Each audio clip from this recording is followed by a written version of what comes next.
The FBI estimates in the United States alone at any given time there are 25 to 50 active serial killers. Now, imagine across the world.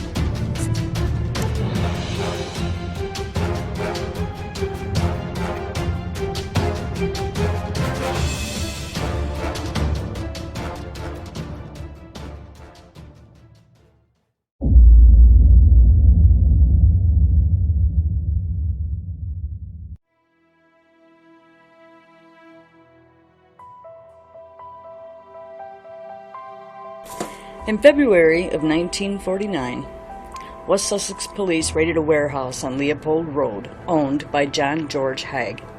Inside, they found several 40-gallon drums of containers of concentrated sulfuric acid. Outside, they found 28 pounds of melted human body fat, part of a human foot, human gallstones, and part of a denture. It was clear to investigators from the acid inside what had happened. Haigh murdered someone and dissolved their body in acid to hide his crime, Breaking Bad style. However, what would become more shocking over the course of the investigation was that he had done it before and was not going to stop, had it not been for one small misstep. Haigh was born in 1909 and raised in a highly religious household. His parents, John Robert and Emily, were both members of the Plymouth Brethren, a puritanical, highly conservative Christian sect. His father, who set up a tall fence around the family house in order to lock out the outside world, had a mark on his forehead, which he told his son had been branded on him by God as punishment for a past sin, and that he too would get marked if he sinned. When John did in fact commit minor sins in the form of pranks and petty thefts and was not marked, he realized that in fact it is possible to commit crimes and go unpunished, and then he grew up a cynic. Although he had not started out a killer, he had been born into an affluent conservative family in Yorkshire. He grew up attending classical music concerts, was awarded several scholarships throughout his academic life.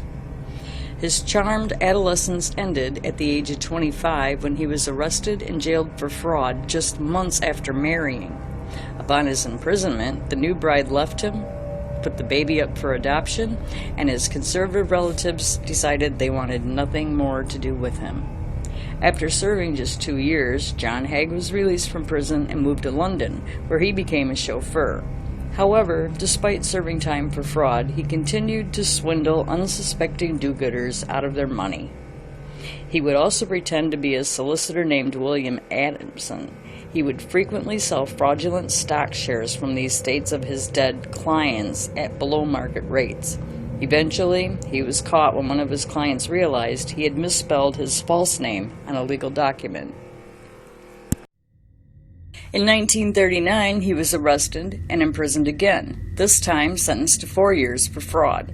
While in prison, Haigh realized that his biggest downfall was that he had left his fraud victims alive to report the crimes.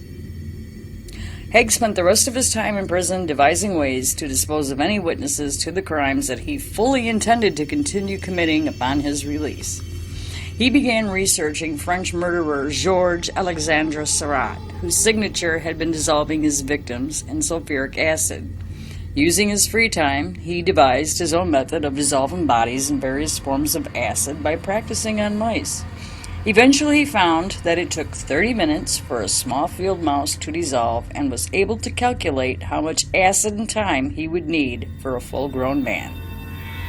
4 years later, free from prison and armed with his macabre knowledge, John George Haigh took a job at an engineering firm in the accounting department.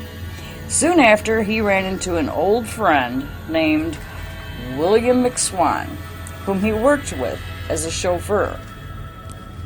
McSwain told him about his new venture as a landlord, collecting rent from tenants who stayed in his parents' multiple properties. Though he had a well-paying job at the engineering firm, Haigh became jealous of McSwain's seemingly lavish lifestyle and what little effort he seemed to put into it. A few months after bumping into him, Haigh lured McSwain to an abandoned basement and hit him over the head. Using his newfound disposal method, Haigh put on McSwain's body into a 40-gallon drum and filled it with concentrated sulfuric acid. 2 days later, presto magic, McSwain was nothing more than 100 or so pounds of sludge, which Haigh poured down a manhole.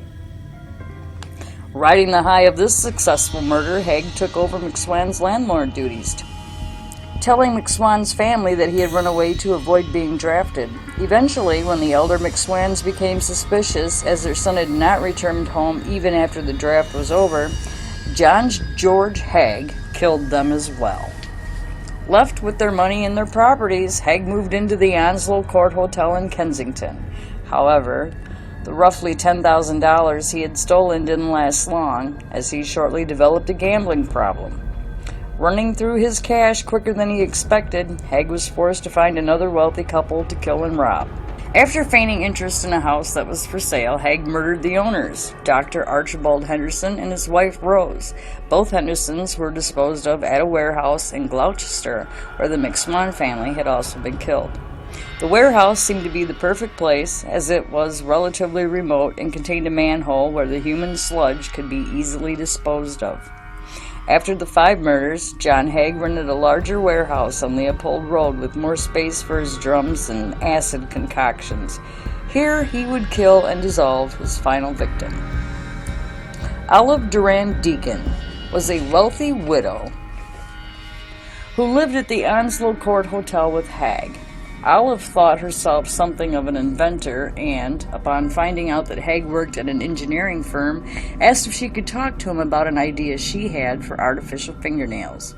Haigh took the opportunity to lure her to his warehouse and murdered her there. Olive Duran Deacon was the body that investigators discovered outside the Leopold Road warehouse. You see, unlike Haigh's previous disposal grounds, the Leopold Road warehouse had no floor drain and no manhole access.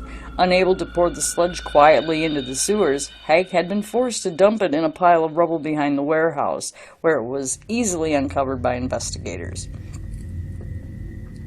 Upon the discovery of Olive Duran Deacon's body, Haigh was arrested and charged with murder. Now known in popular media as the acid bath murderer, he pleaded insanity and claimed that drinking the blood of his victims had driven him mad, though there was no evidence that he had in fact consumed human blood. After hearing his insanity defense, one of the arresting officers mentioned to the prosecutors that Haigh had asked him what the chances were of being released from a psychiatric hospital versus prison. The jury then took only 10 minutes to return a guilty verdict on Haigh, sentencing him to death on August 10, 1949. John George Haigh was executed for his crimes.